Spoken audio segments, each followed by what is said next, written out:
কেতিয়াবা কি হয় অসাধু ব্যৱসায়ীবোৰে কি কৰে যে সেই আমি যিখন ষ্টিকাৰ আগতে দিছিলোঁ সেই ষ্টিকাৰখন কৰবাৰ পৰা উঠুৱাই কৰবাত লগাই দিয়ে।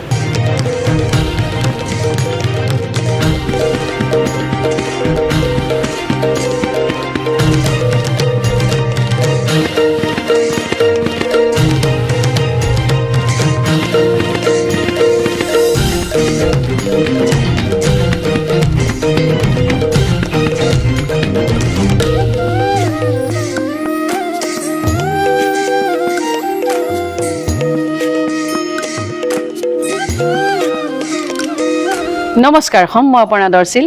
আজি 7 আগষ্ট আন্তঃৰাষ্ট্ৰীয় হস্ততাঁত দিৱস আৰু এই আন্তঃৰাষ্ট্ৰীয় হস্ততাঁত দিৱসৰ দিনাখনেই শুৱালকুছিৰ হস্ততাঁত শিল্পত এটি নতুন অধ্যায় সন্নিৱিষ্ট হ'ব গৈ আছে।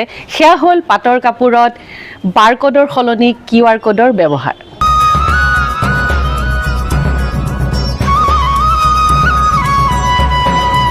আমাৰ মাজত উপস্থিত আছে শুৱালকুছি তাঁত শিল্প উন্নয়ন সমিতিৰ সভাপতি তথা শুৱালকুছি বুদ্ৰাম মাধৱ সত্ৰাধিকাৰ মহাবিদ্যালয়ৰ অধ্যক্ষ ডক্টৰ নিহাৰঞ্জন কলিতা ছাৰ।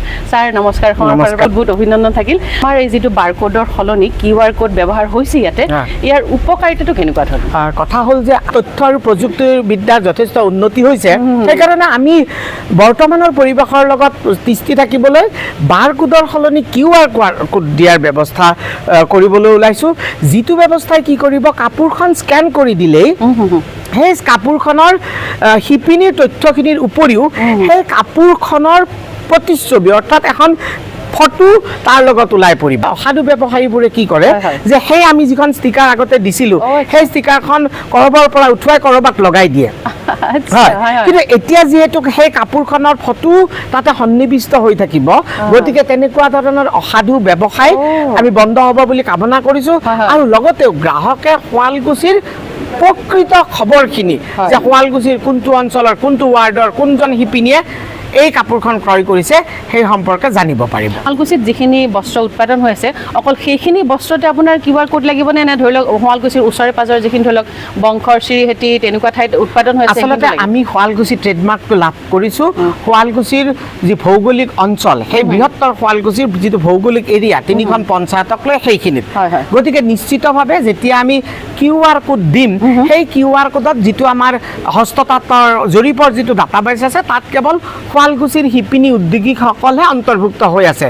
ইয়াৰ দাঁতিকাষৰীয়া অঞ্চলবোৰক এই জৰীপত আমি অন্তৰ্ভুক্ত কৰা নাই।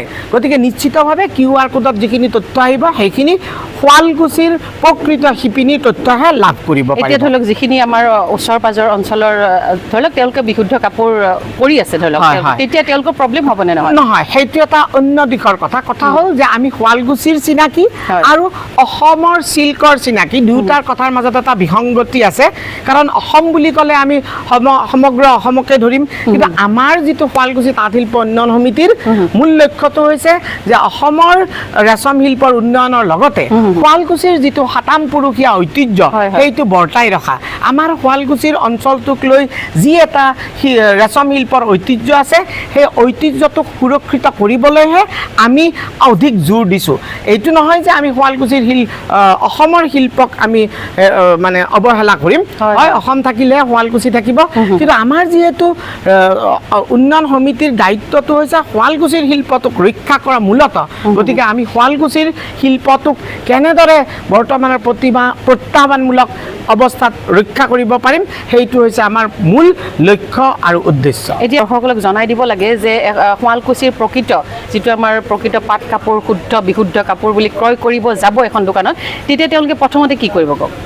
হয়, আপোনালোকে যেতিয়া শুৱালকুছিৰ কাপোৰ বুলি ক্ৰয় কৰিব তেতিয়া প্ৰথমতেই যে মানুহেতো বিশ্বাসত কয় যে শুৱালকুছিৰ কাপোৰ, কিন্তু বৰ্তমানৰ পৰিস্থিতিত যিহেতু ব্যৱসায়ত বহুতো নকল বস্ত্ৰ ভৰি পৰিছে, গতিকে আপোনালোকে শুৱালকুছিৰ বস্ত্ৰ ক্ৰয় কৰিবলৈ যাওঁতে ঘাইকৈ 3টা মূল বৈশিষ্ট্য লক্ষ্য কৰিব।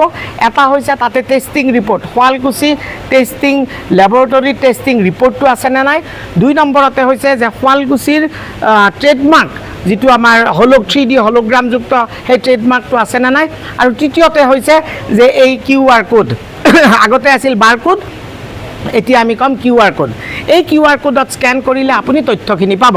তাৰ এই তিনিটাৰ উপৰিও অতিৰিক্তভাৱে আমি যিহেতু কেন্দ্ৰীয় ৰেচম বৰ্ডৰ চিল্ক মাৰ্ক ডিভিজনৰ অন্তৰ্গত এটা অনুষ্ঠান, মানে আমাৰ টেষ্টিং লেবৰেটৰীটো, গতিকে তাৰ লগত আমি চিল্ক মাৰ্কৰ যিটো চিহ্ন সেইটো সন্নিৱিষ্ট কৰি দিওঁ। গতিকে মুখ্যতঃ এই 4টা বস্তু চাই পেলাই আপুনি শুৱালকুছিৰ কাপোৰ বুলি নিশ্চিতভাৱে ক্ৰয় কৰিব পাৰিব।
এয়া হৈছে আমাৰ নতুনত্ব যি সংযোজন QR কোড।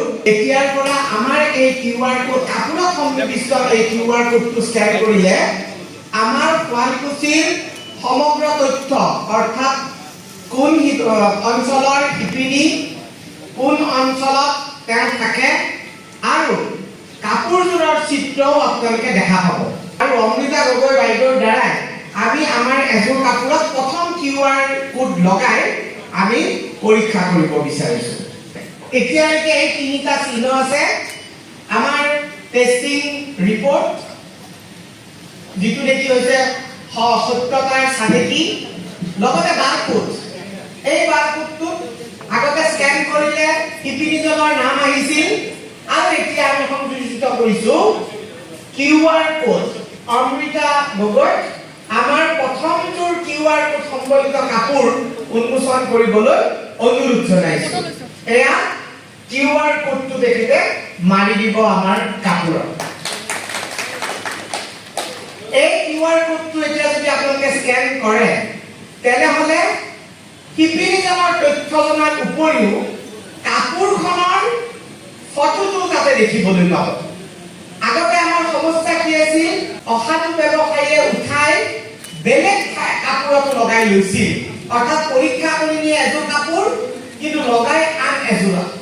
কিন্তু এতিয়াৰ পৰা তেওঁ লগে লগে ধৰা পৰাৰ সম্পূৰ্ণ চান্স আছে, যিহেতু ফটোখন কাপোৰৰ লগত আহিব। এইটো হৈছে QR কোড।